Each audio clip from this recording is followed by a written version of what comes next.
আসসালামু আলাইকুম, সবাইকে স্বাগত জানিয়ে শুরু করছি আজকের সংবাদ। গত মঙ্গলবার 10 ডিসেম্বর দিল্লির লেফটেন্যান্ট গভর্নর VK সেক্সেনার অবৈধ বাংলাদেশিদের বিরুদ্ধে কঠোর ব্যবস্থা নিতে নির্দেশনা দিয়েছেন। পুলিশ বিশেষ অভিযান শুরু করেছে, যা 2 মাস চলতে পারে বলে ধারণা করা হচ্ছে। কালিন্দীকুঞ্জ, উত্তমনগর, শাহিনবাগ এবং জামিয়ানগর সহ শহরের বিভিন্ন অংশে এই অভিযান চালানো হয়েছে। সেখানে পুলিশ বস্তি, ফুটপাত এবং অননুমোদিত কলোনিতে বসবাসকারী লোকদের নথিপত্র পরীক্ষা করে দেখেছেন। এএনআই এর প্রতিবেদনে বলা হয়েছে, এলজি সেক্সেনার কার্যালয়ে মঙ্গলবার দিল্লির মুখ্য সচিব ও পুলিশ কমিশনারকে একটি চিঠি দেওয়া হয়। सेना ने मंगलवार को बांग्लादेशी घुसपैठियों से दिल्ली को खाली कराने का आदेश दिया।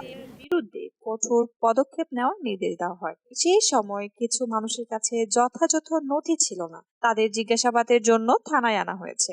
যদি তারা অবৈধ অভিবাসী বলে প্রমাণিত হয়, তাহলে তাদের নিজ দেশে ফেরত दिल्ली में अवैध बांग्लादेशी प्रवासियों की पहचान की जाएगी और समयबद्ध করছে সেখানে অভিযান চালাচ্ছে। তাদের নথি পরীক্ষা করা হচ্ছে। যারা অবৈধভাবে বসবাস করছে তাদের বিদেশি আইনের অধীনে মামলা করা হবে। কয়েকদিন আগে দিল্লির মুসলিম নেতাদের একটি প্রতিনিধি দল এলজি সাক্সেনার সঙ্গে দেখা করে দিল্লিতে অবৈধভাবে প্রবেশকারীদের ক্রমবর্ধমান উপস্থিতি নিয়ে উদ্বেগ প্রকাশ করেন। এই সমস্যা সমাধানের জরুরি ব্যবস্থা নেওয়ার আহ্বান জানান তিনি। এ সময় তারা বাংলাদেশের সংখ্যালঘু হিন্দুদের উপর নির্যাতন বন্ধে জোর দাবি জানান। আজ এই পর্যন্তই, দেখা হবে পরবর্তী সংবাদে। সে পর্যন্ত ভালো থাকবেন। আসসালামু আলাইকুম।